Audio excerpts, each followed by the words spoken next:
Thanks for tuning in to Unclogged, a Zoom Drain podcast, where we take an in-depth look at the wins and losses of our niche home service. We're also going to look at best practices on unclogging your business and the pipe dreams that motivate our every move. Are you ready?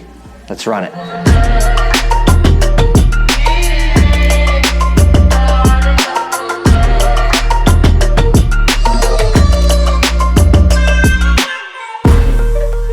So I am here with Jason Knighton of Zoom Drain, Utah. How you doing, man? I'm great. Yeah? Having a good time. Yeah, we just had your son on, Carter, as an apprentice with Dennis the Apprentice. I just have a few questions here. Tell us pretty much, hey, you're in Utah. How many employees you got? How many trucks you're running right now? Give us the lowdown. We've got 13 employees right now, Okay. and we are running 6 trucks. Must be fun, right? Good times. Yeah. Absolutely. I actually want to kind of dive before you even got introduced to Zoom Drain. What was your life specifically in business? What was it like before Zoom Drain? It was a bit of a struggle. Yeah? Honestly, we were part of another best practices group. We were trying to grow, but really we needed more guidance. Yeah. That really has helped a lot. Yeah. Now, It's been huge. Now, history as a plumber. How long have you been a plumber for? I got into it right out of high school, so Really? I've been plumbing for about 27 That's years. a long time. That's nice. Yep.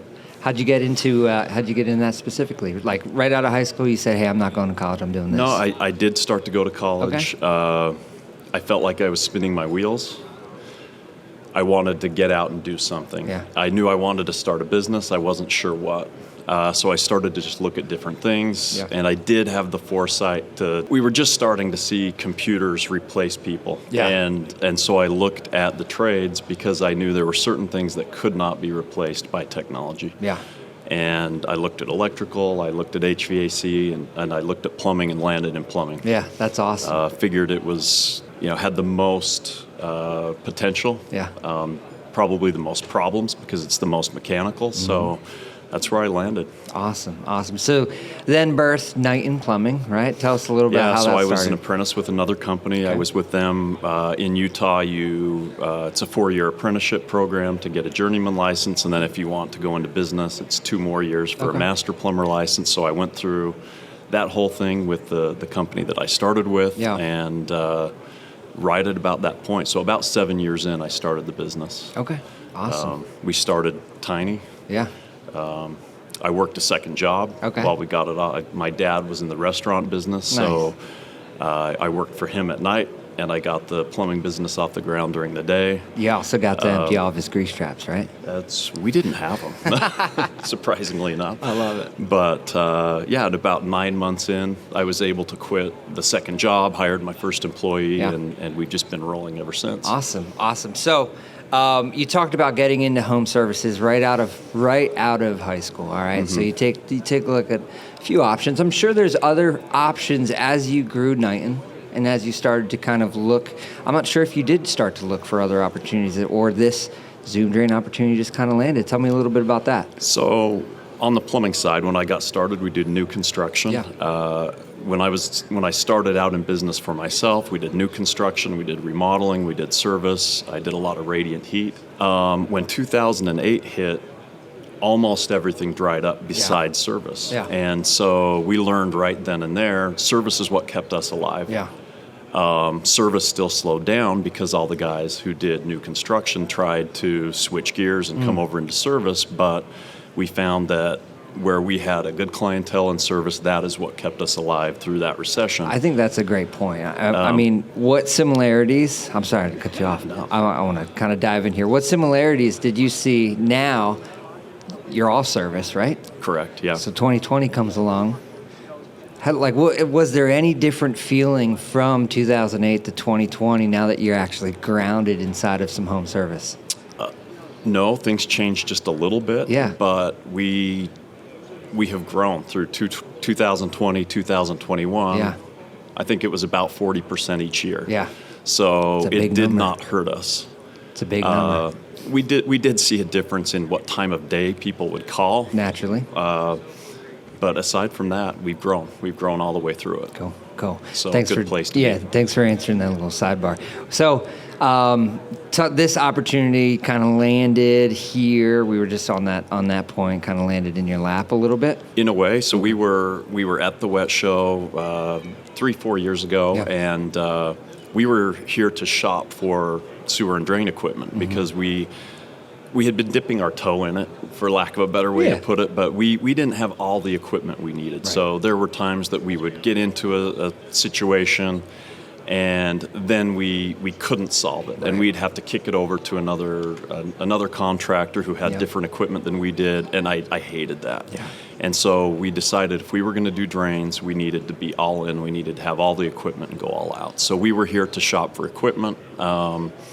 That's where, I was trying to decide what kind of a jet we wanted to buy and what type of setup we wanted. Mm-hmm. And I was familiar with the Zoom Drain from the trade magazines, so I wasn't completely blind to that. No, but I understand. What's kind of funny about that is I loved the truck. Yeah. The more I walked around the show, I was like, that truck is dialed in. I mean, it's right there. Same there truck? It is. Probably the same truck. That truck.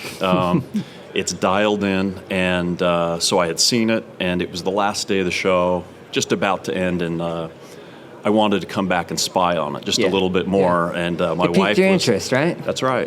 So my wife was with me, and I told her literally, I was like, hey, we need to look at this thing, but we've got to sneak around the back because they're trying to sell franchises. 100%. And I wanted nothing to do with the franchise. At least I thought then. Right. So we started to talk with Ellen a little bit. Yeah. She invited us out to Philadelphia. Yeah.